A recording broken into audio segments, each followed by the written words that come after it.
Welcome back to In Pursuit. Right now, we go from basketball in Kentucky to Florida, where we join Bob Maldonado and Rick Draney for another court contest.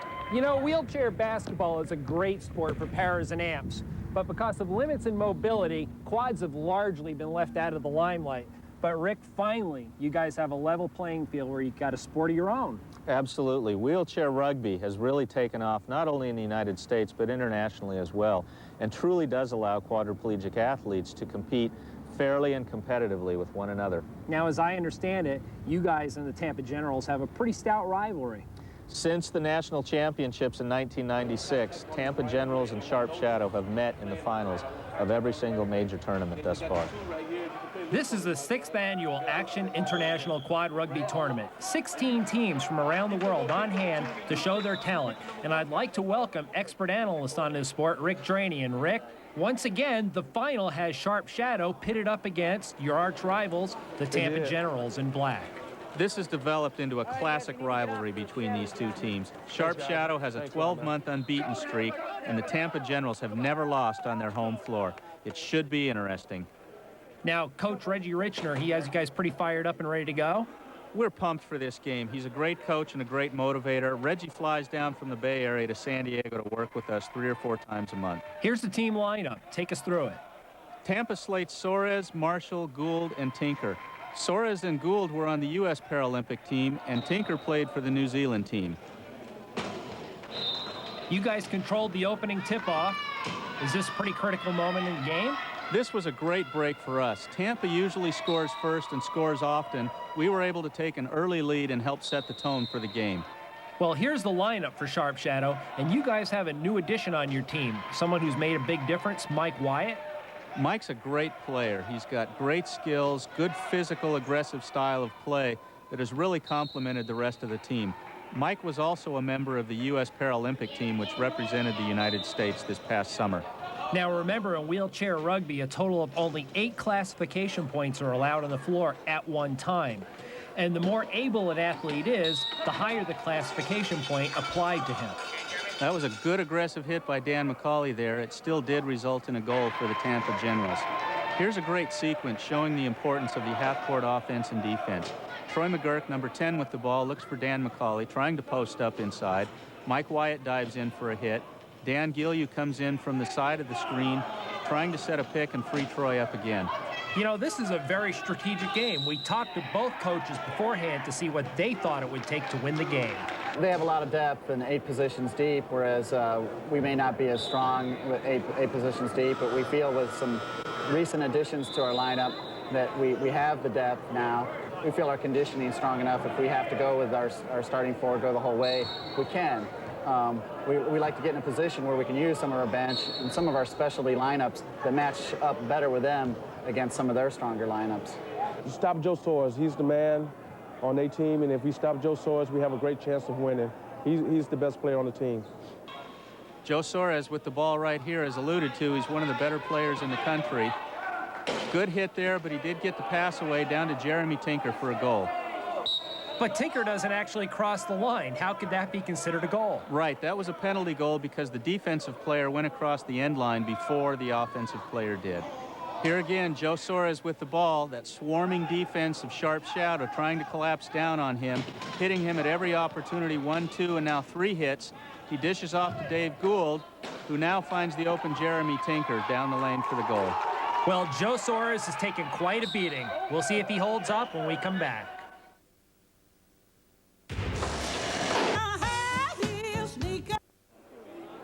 Welcome back to In Pursuit from the 6th annual Action Quad Rugby Tournament in Tampa, Florida. That's when we play well. That's Coach Reggie Richner huddling his troops. Rick, what's he telling you guys to do at this point? Well, he's telling us to stay aggressive on Joe and try to get that ball out of his hands as much as possible. Here he dishes off to Dave Gould. Mike Wyatt comes up and makes a nice stop on Gould, who has to dish back to Joe Soares. Once again, he's got the ball. Down the court he comes. Dave Gould makes a nice pick here and sets Joe up for an easy score.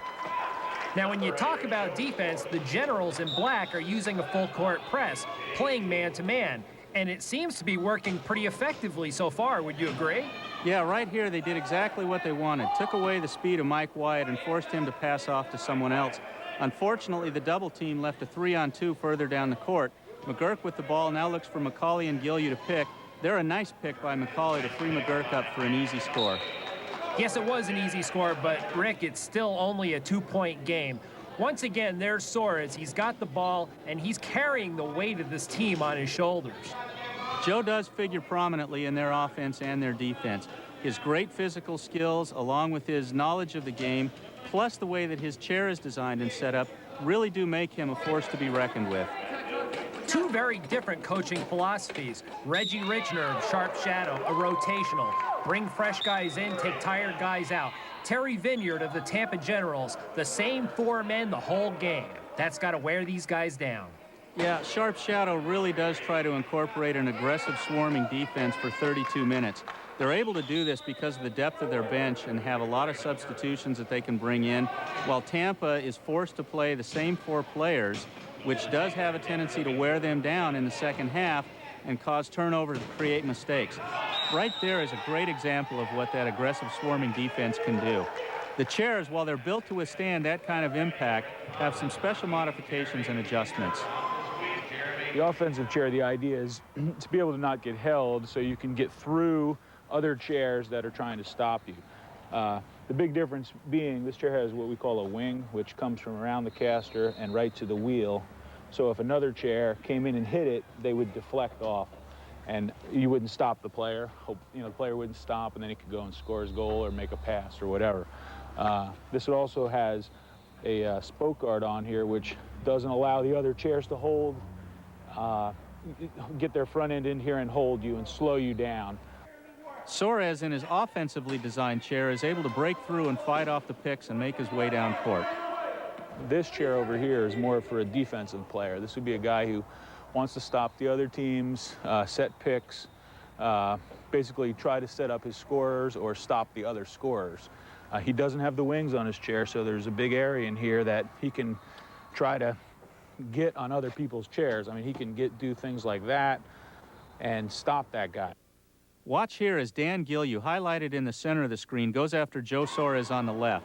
Gillieu, in his defense-oriented chair, although he's a .5, is able to go after the 3-5 Soares and lock him up and help force the ball out of Soares' hands into another teammate's. Even in this physically abusive game, Rick, there's got to be some rules. Take us through what you see here. Spinning occurs when a player hits another player's chair from the rear axle back. The initial contact must come forward of that rear axle so as not to spin the player too violently. A rule which is designed primarily to protect the player. Here we see a pass from Gould to Rengie.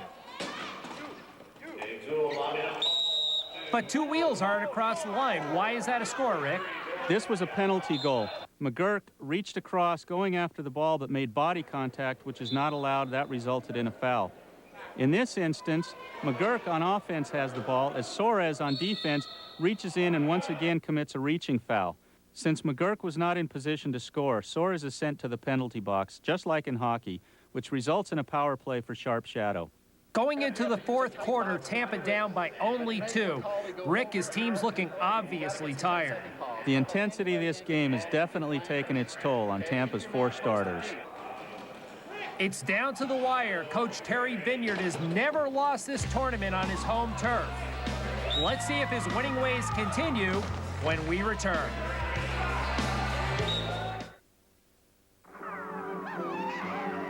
From Tampa, Florida, In Pursuit is brought to you by Coca-Cola Classic. Always the real thing, always Coca-Cola. Number 10, Troy McGurk takes the pass down low from Dan McCauley. Weaves his way through a few defenders. I think this just shows just how tired Tampa really is as McGurk goes in for the easy score. It wasn't as easy as it looked. McGurk picked up a couple of nice picks as he weaved his way down the court.